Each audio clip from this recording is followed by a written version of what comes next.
Welcome to Buckeyes Tomorrow Morning for Sunday, October 20th. I'm your host, Tom Orr. The Nebraska game is in 6 days. The game against Michigan in 41 days.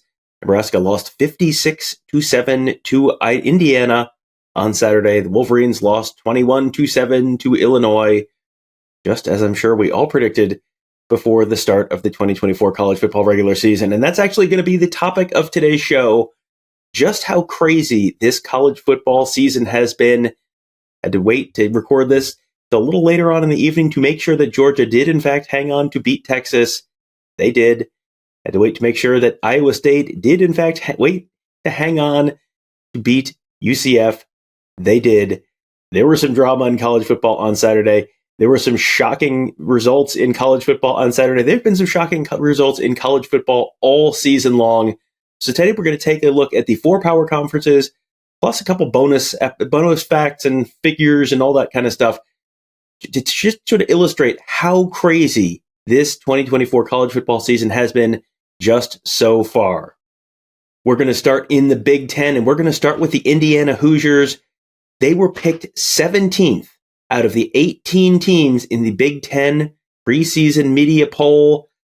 Sometimes these media folks, and I'm going to include myself in that, don't always know exactly what we're talking about. This is one where we heard Curt Cignetti talk at Big Ten Media Days and thought, well, I don't know. He's pretty confident. He seems like he knows what he's talking about. Maybe they'll be better than 17th out of 18. Maybe they'll be like 12th or something. How about first? First place right now in the Big Ten. The Indiana Hoosiers 7-0, tied for first place in the Big Ten right now.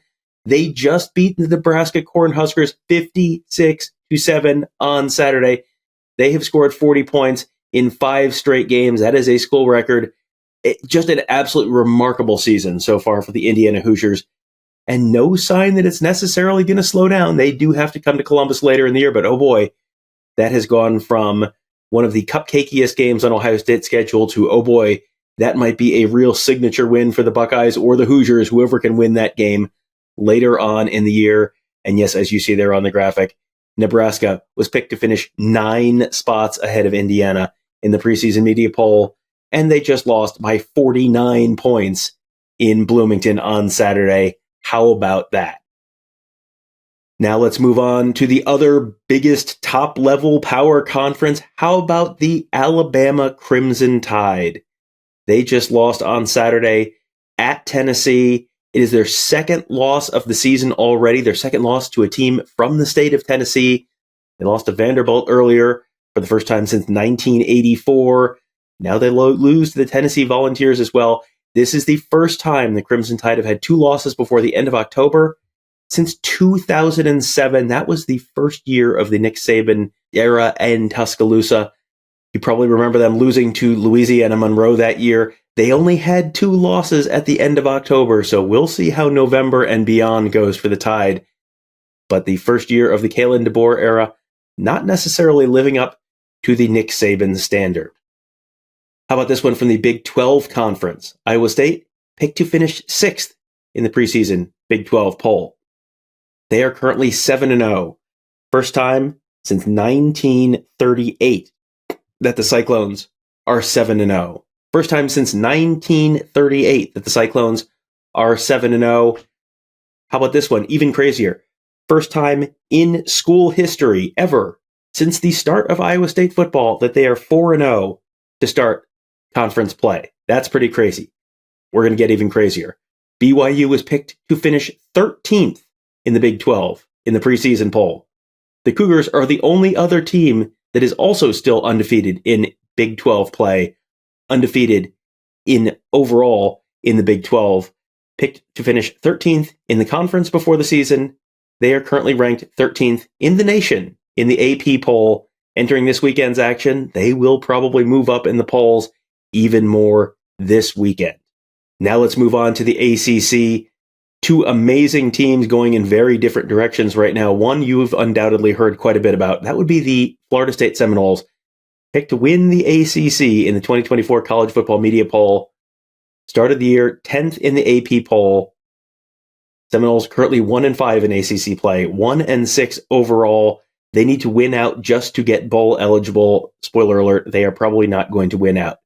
How about the Pitt Panthers on the other side of the coin? Pitt finished 13th out of 17 teams in the league, currently 6-0, ranked 20th in the AP poll, a legitimate contender to make the college football playoff. The Pitt Panthers, yes. One of those teams expected to do that. It was not the Pitt Panthers.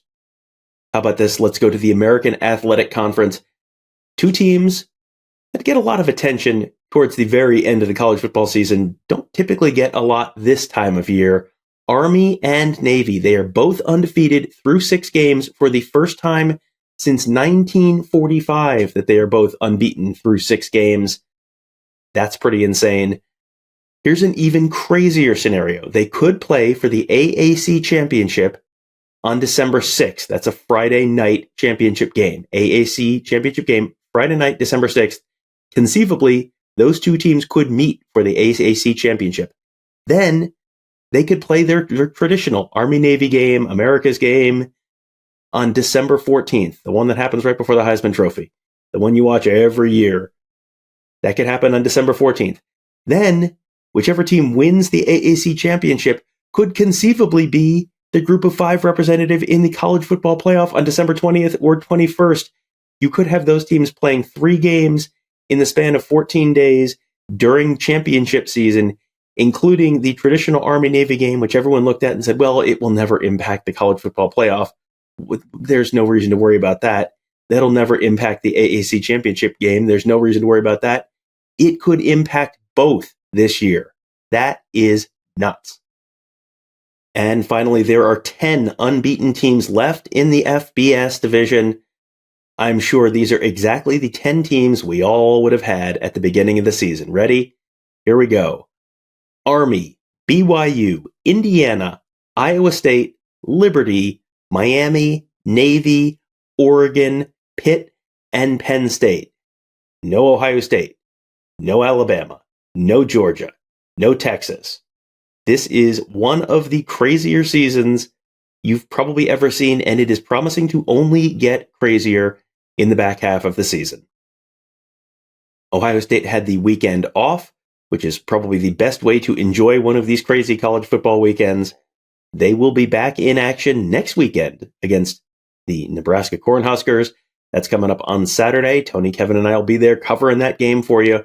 Got Mark covering recruiting this week. Got our whole team of X's and O's gurus as well at BuckeyeHuddle.com, covering the Buckeyes from every angle during this crazy and historic college football season. We hope to see you there. That will do it for today. Thank you guys all for joining us. Have a great day. We'll talk to you tomorrow.